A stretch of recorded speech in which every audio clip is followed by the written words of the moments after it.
Hey everyone, it's spoiler season again. Boy, where does the time go, right? We're looking at Outlaws at Thunder Junction for the next set, and with a new set always comes new mechanics.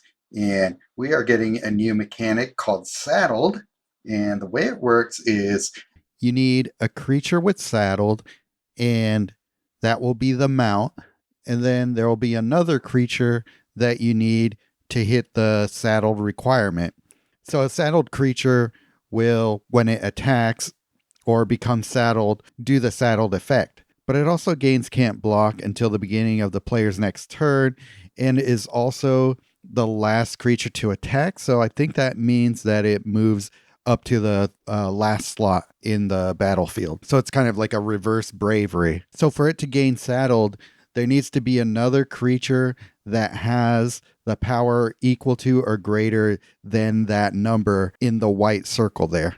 So this number represents the power of the creature that the saddled creature requires to trigger saddled, and this icon will appear when the saddled requirement is met. Now let's look at the card that they chose to give me the spoil. So it is Archmage's Newt. It is a 14 mana 4/2 creature salamander mount. So it gets the mount subtype. It's got the little saddle icon there, saddle 3. When this creature attacks, if this creature is saddled, exile the first spell card from your library. Then create a copy of that card in your hand. Then the last 2 cards in your hand gain full mana. Otherwise, the last 2 cards in your hand gain half their mana rounded down. So what does that mean? So if this creature is saddled, you exile the first spell card from your library, create a copy of that card in your hand. So that already makes me think, what am I going to put in my library? Am I just going to go with 1 or 2 spells so that I have a pretty good idea of what I'm going to get when it creates a copy in my hand? Or will I just use this as a supplement for whatever I have in my deck? And then, so if the creature is not saddled, the last 2 cards in your hand gain half their mana rounded down. So you get utility from this creature, even if it's the only creature on the board. So in order for it to saddle, you need another creature on the board. But fortunately, it's only saddle 3, so it's really not going to take too much of an effort to get another creature on the board that's 3 power or more. There are some special cases where you use a weak creature, but it's not going to be too often, I don't think.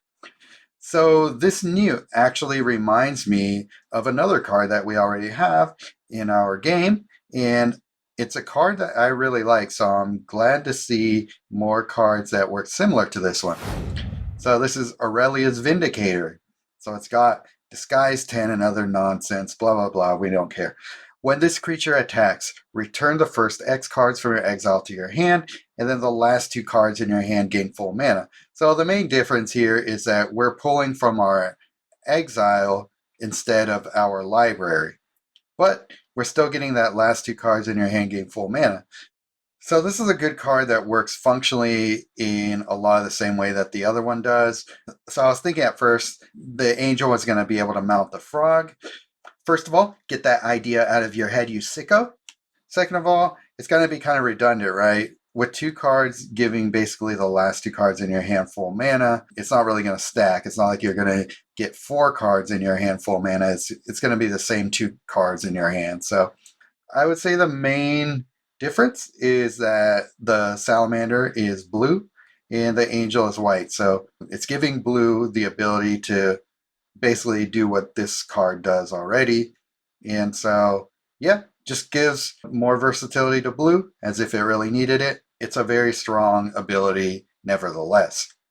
So, I don't know, what do you guys think? What spells are you going to put in your deck to take advantage of this? I don't want to speak for anybody else or just kind of take the words out of your mouth. So, sound off in the comments. Let me know which spells you want to pair with this little guy. And yeah, looking forward to sharing with you another mechanic coming soon and another card that will possibly rock the world of Magic the Gathering Puzzle Quest as we know it. All right. See you next time.